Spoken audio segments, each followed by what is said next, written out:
Assalamualaikum warahmatullahi wabarakatuh. Saya Utari Septianggraini dengan NIM 191101030026.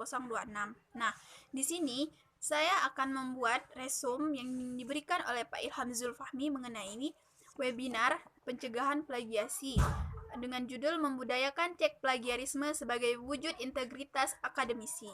Nah, sebelumnya kita harus mengetahui apa itu plagiarisme.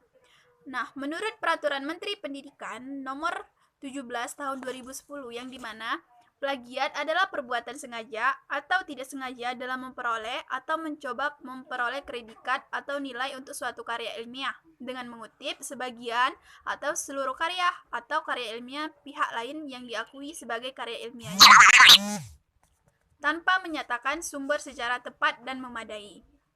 Nah, di sini ada beberapa ruang lingkup plagiarisme yang dimana tanpa menyebutkan identitas sumber atau seolah-olah karya tersebut miliknya sendiri. Yang pertama yaitu mengutip kata-kata, yang kedua itu menggunakan gagasan, selanjutnya menggunakan fakta atau data dan informasi, yang keempat yaitu mengakui tulisan orang lain, yang kelima melakukan parafrase, yang keenam dan menyerahkan suatu karya ilmiah yang dihasilkan. Ada juga beberapa yaitu tipe plagiarisme yang dimana yang pertama itu plagiarisme kata demi kata. Maksudnya di sini penulis yaitu menggunakan kata-kata penulis lain tanpa menyebutkan sumbernya.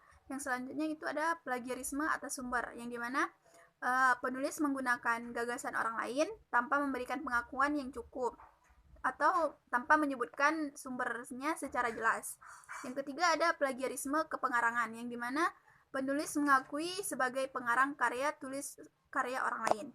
Yang keempat ada self plagiarisme. Nah, ini self plagiarisme ini termasuk ke dalam tipe penulis mempublikasi satu artikel pada lebih dari satu redaksi publikasi. Ada beberapa alasan mengapa terjadinya plagiarisme. Yang dimana yang pertama itu terbatasnya waktu untuk menyelesaikan suatu karya ilmiah. Yang dimana batasan waktu ini menjadikan suatu beban sebagai tanggung jawab, sehingga terdorong seorang penulis itu untuk mengcopy paste atas karya orang lain. Nah, yang kedua itu ada rendahnya minat baca dan minat melakukan analisis terhadap sumber referensi yang dimiliki gitu. Yang ketiga itu ada kurangnya pemahaman tentang kapan dan bagaimana harus melakukan kutipan. Kurangnya perhatian dari guru ataupun dosen terhadap persoalan plagiarisme. Nah, ada beberapa hal yang untuk menghindari tindakan plagiarisme yang dimana dalam perguruan tinggi yang pertama itu dalam karya mahasiswa seperti skripsi, tesis, dan disertasi itu dilampiri dengan surat pernyataan dari yang bersangkutan yang menyatakan bahwa karya ilmiah tersebut tidak mengandung unsur plagiat. Yang kedua itu adalah dari pimpinan perguruan tinggi berkewajiban mengunggah sebuah karya ilmiah yang dihasilkan lingkungan perguruan tingginya seperti portal Garuda, portal lainnya yang ditetapkan oleh Direktorat Pendidikan Tinggi. Terus selanjutnya ini ada beberapa sanksi plagiarisme yang menurut Peraturan Menteri Nomor 17 Tahun 2010 jika terbukti melakukan plagiasi maka memperoleh sanksi yang pertama yaitu teguran, yang kedua itu peringatan tertulis, yang ketiga itu penundaan pemberian sebagian hak mahasiswa, yang keempat pembatalan nilai, yang kelima pemberhentian dengan terhormat dari status mahasiswa, yang keenam yaitu pemberhentian tidak dengan hormat, dan yang ketujuh yaitu pembatalan ijazah apabila telah lulus dari proses pendidikan.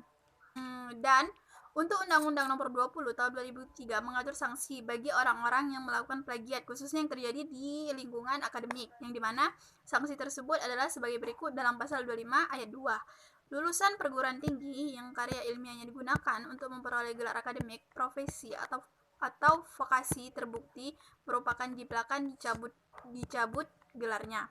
Ada juga beberapa regulasi cek plagiasi pada karya ilmiah yang pertama dilihat pada etika publikasi pada penerbitan jurnal.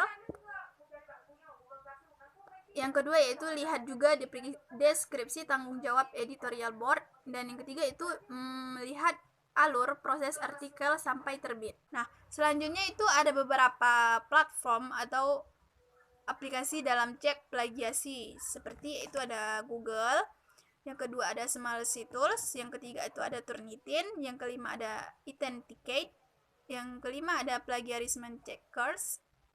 Yang keenam ada Gullibox. Dan yang ketujuh ada Grammarly.